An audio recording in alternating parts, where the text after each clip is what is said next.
Salut à toutes, salut à tous et bienvenue dans cette nouvelle vidéo sur la chaîne, c'est mon avis.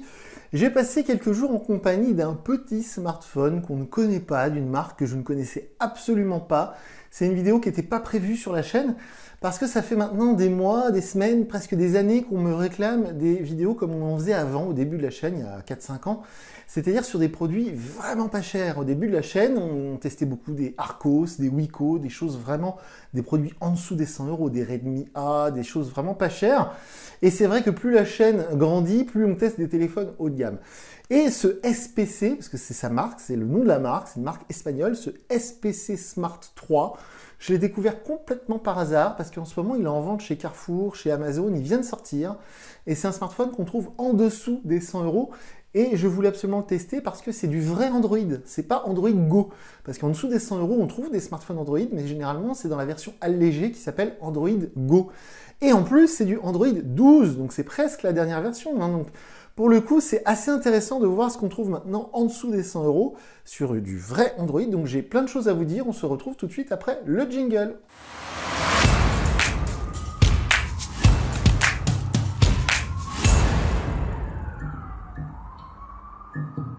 Alors, ce Smart 3 de chez SPC, c'est donc un smartphone qui est Android 12, comme je viens de le dire.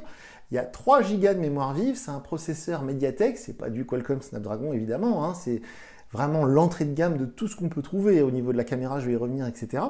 C'est un tout petit téléphone qui est très très léger, on doit être vers les 140 grammes. C'est un téléphone, on va dire, à l'ancienne parce qu'on peut enlever la batterie. Donc ça, c'est assez... maintenant, c'est très rare. Et justement, ça fait partie des petites choses que je lui reproche. Mais ça, on va y revenir juste après.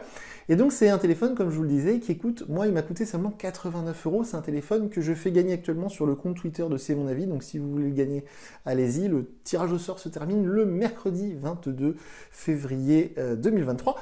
Et donc, ce petit smartphone, j'étais très tenté de voir ce que ça donne parce que déjà, je ne connaissais pas du tout cette marque SPC, qui est une marque espagnole. Et en plus de ça, ça fait longtemps que je n'avais pas testé du entrée de gamme vraiment, vraiment dur, quoi. Là, on est vraiment sur ce qui se fait de moins cher. Si vous allez moins cher, ça existe, on a des téléphones maintenant vers les 59, 49 euros, eh bien, vous aurez forcément du Android Go, c'est-à-dire cette version allégée de Android sur laquelle vous ne pourrez pas installer toutes les applications du Google Play Store. Et donc, sur ce SPC Smart 3, on peut installer quasiment toutes les applications du Google Play Store. Moi j'ai testé, on peut évidemment installer Snapchat, TikTok, Facebook, Messenger, j'ai même installé Waze, j'ai pu installer toutes les applis que j'utilise sur tous les téléphones que je teste, y compris l'application qui permet de tester les performances du smartphone, Geekbench. Mais ça n'a pas marché. Par contre, le téléphone, il n'a pas, voilà, c'était pas assez puissant. Il n'a pas réussi à faire le test jusqu'au bout.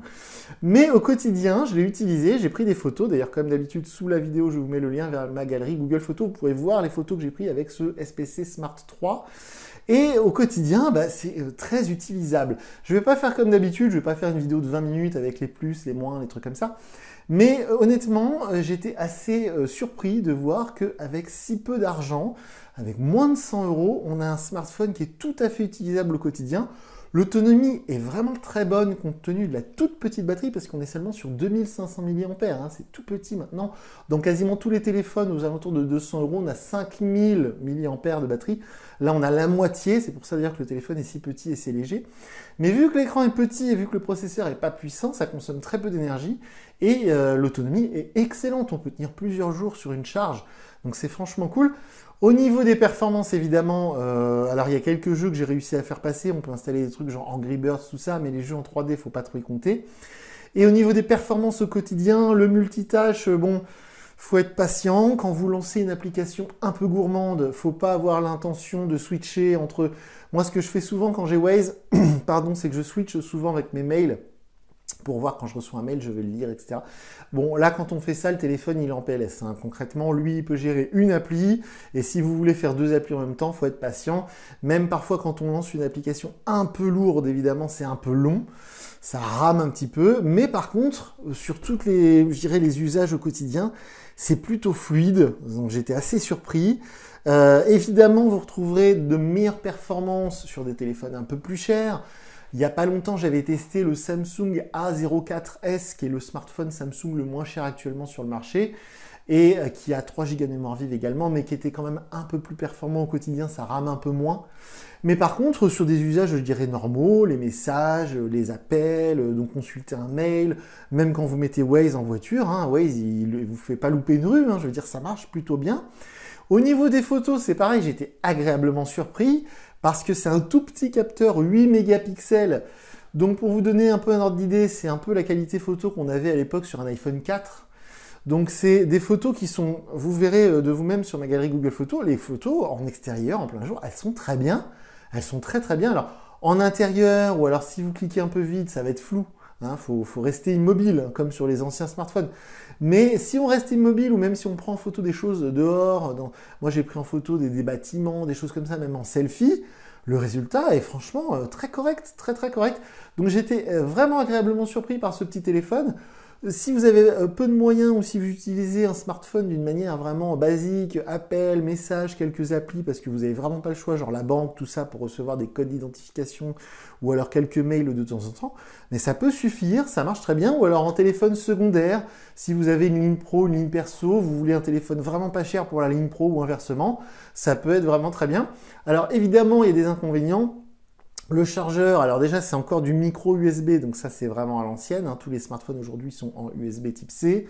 Ça charge vraiment pas vite parce qu'évidemment c'est de l'entrée de gamme, mais vu que la batterie est assez petite, ça recharge quand même, on va dire en 2 heures vous avez rechargé la batterie.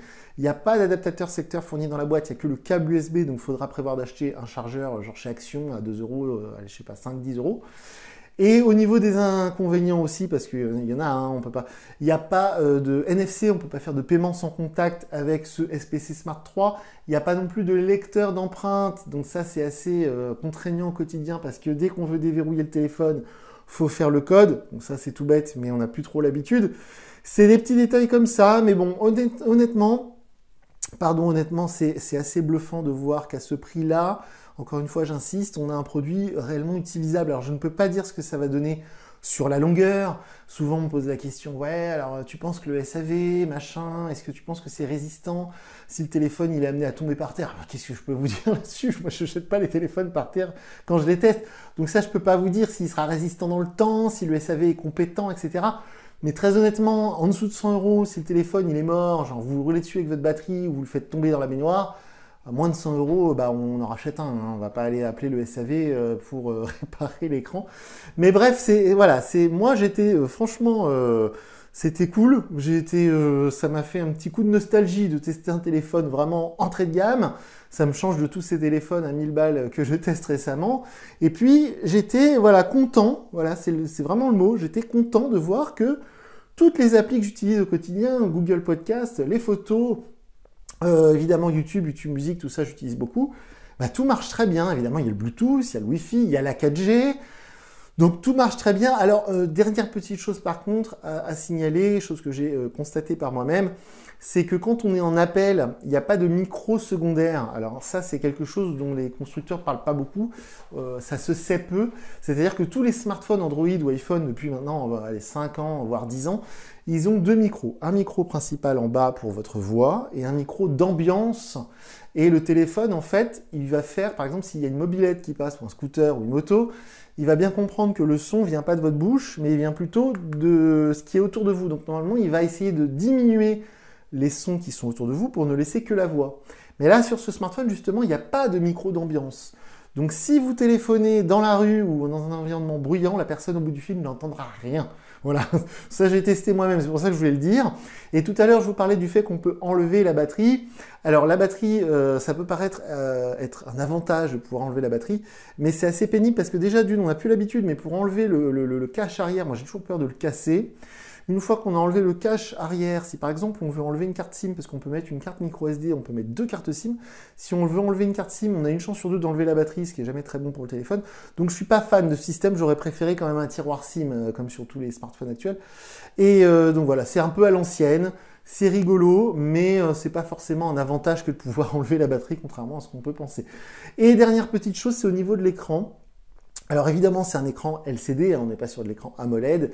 Évidemment, c'est un écran de petite taille, entre guillemets, mais enfin, il y a quelques années, c'était la taille d'un iPhone 6, par exemple, hein, ça a choqué personne. Et on peut faire, c'est pareil, hein, ça aussi, ça m'a surpris, parce qu'on n'a plus l'habitude, sur un si petit écran, on peut faire plein de choses. Et l'écran est plutôt de bonne qualité, c'est-à-dire qu'il n'y a pas d'angle mort, hein. Vous savez, sur ces smartphones pas chers il y a quelques années, quand on tournait l'écran d'un côté ou de l'autre, l'écran devenait tout noir. On avait des reflets qui faisaient qu'on ne pouvait pas l'utiliser. Là, c'est pas le cas, on a vraiment des angles de vision, comme on appelle ça. Donc c'est un écran LCD de bonne qualité, encore une fois. Et en plus, les couleurs sont vives, la luminosité est assez satisfaisante, on va dire. Par contre, attention, petite chose, il n'y a pas de capteur de luminosité, donc c'est-à-dire que la luminosité ne se baisse pas automatiquement ou n'augmente pas automatiquement. Il faut le faire soi-même dans le menu des notifications. C'est un petit détail, mais encore une fois, à ce prix-là, il ne faut pas trop en demander. Donc voilà, je voulais vous donner mon avis, c'est le cas de le dire, parce que je sais que vous êtes très nombreux et très nombreuses, quand vous voyez des téléphones pas chers en magasin, surtout en grande surface, vous allez sur Google et vous allez voir, vous essayez d'avoir un avis, de voir ce que ça vaut. Et c'est toujours difficile de trouver des avis subjectifs sur des smartphones de ce prix-là, parce que les youtubeurs, ou alors même les vrais sites qui testent des téléphones, genre lesnumériques.com, 01net, FR Android, ils s'intéressent pas du tout à des produits comme ça, ils s'intéressent que à des modèles très chers. Le nouveau Google Pixel, le nouveau Samsung machin. Donc je sais que des Arcos et des téléphones comme ça, quand on les voit en grande surface, c'est très difficile de trouver des tests et de trouver des gens qui vous disent ce que ça vaut. Donc c'est pour ça que je voulais absolument faire cette vidéo. Et désormais, je vais essayer de regarder de plus en plus. Vous savez, c'est souvent ces étagères en bas dans les grandes surfaces avec des produits en libre service, avec ces boîtes anti-vol transparentes. Et donc du coup, je vais essayer de regarder, dès qu'il y a un téléphone qui sort, une nouveauté, en dessous des 100 €, voir ce que ça vaut. Cette marque SPC que je ne connaissais pas du tout, qui est donc espagnole. Je vais regarder à l'avenir les modèles qu'ils font. J'ai vu sur leur site internet qu'ils font un modèle un peu plus haut de gamme. Alors, je ne suis pas forcément intéressé à aller voir ça. Mais sur les téléphones entrée de gamme, pourquoi pas. J'en termine en disant qu'il y a souvent la marque chinoise TCL qui donne des téléphones, on va dire, accessibles comme ça, vers les 120, 140 €, 150 €. Mais là, en dessous des 100 €, c'est quand même très rare, en tout cas de plus en plus rare.